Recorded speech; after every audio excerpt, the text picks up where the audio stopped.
Aujourd'hui, on est face à une situation où, en fonction de la taille de l'entreprise, en fonction de son secteur d'activité, on va avoir des différences notables sur les besoins.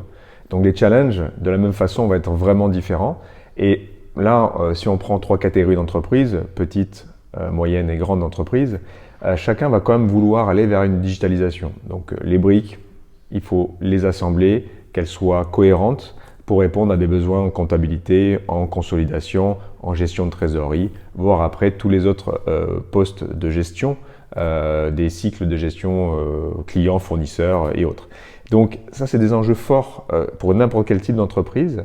Après, plus spécifiquement, la grande entreprise, est-ce qu'elle doit se refinancer aujourd'hui ? Le coût de la dette est plus du tout le même qu'avant, donc pour se refinancer, c'est pas la même histoire. Et pour peu qu'on ait un effet ciseau sur le marché, sur la consommation, notamment dans le retail, on voit après des sociétés qui sont en difficulté et on voit les rapports aujourd'hui qui sortent sur le nombre de défaillances d'entreprises qui augmentent. Donc ça va être compliqué pour ces entreprises. Elles vont vouloir moins se digitaliser, elles vont vouloir potentiellement se refinancer, sauver leur business, restructurer leur business parce que leur business model n'est plus pertinent ou ne génère plus assez de création de valeur, donc ne génère plus de trésorerie. C'est assez vaste comme problématique.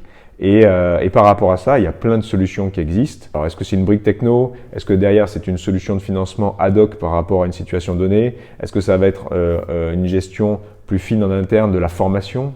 Toutes ces solutions existent. Elles sont sur le marché depuis des années. Il y en a de nouvelles qui arrivent, qui sont peut-être plus performantes. Mais en tout cas, ça reste quand même des sujets qui sont pour moi classiques. Les solutions donc sont aussi classiques, avec de plus en plus de technologies, voire d'intelligence, d'ergonomie, de retour client, donc qui permettent justement d'être encore plus pertinentes, encore une fois.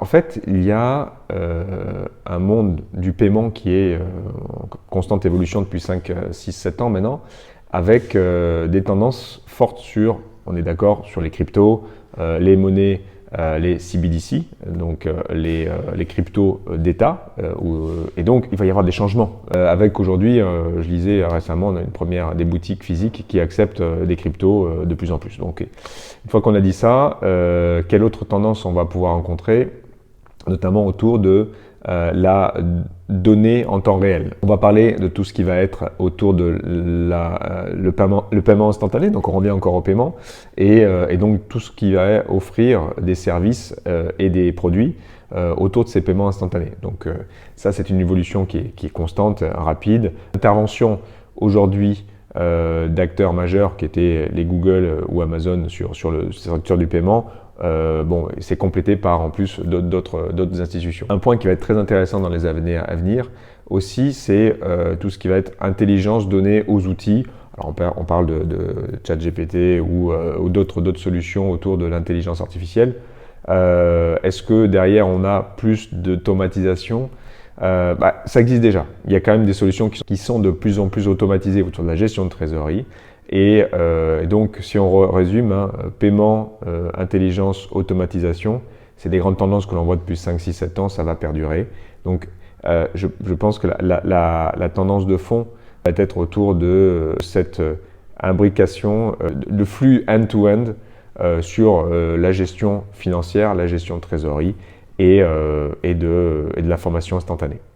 Et en fait, on va voir s'accentuer là tout ce qui va être autour de la sécurité, sécurité des données, données infalsifiables, donc tout ce qui va être DLT, Distributed Ledger Technology.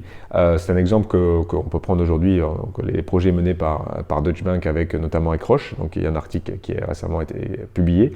Et donc toute cette tendance-là, information instantanée plus sécurité des données, plus cette combinaison des plateformes et l'interaction va créer des écosystèmes qui se parlent beaucoup plus facilement et donc qui seront beaucoup plus facilement opérables.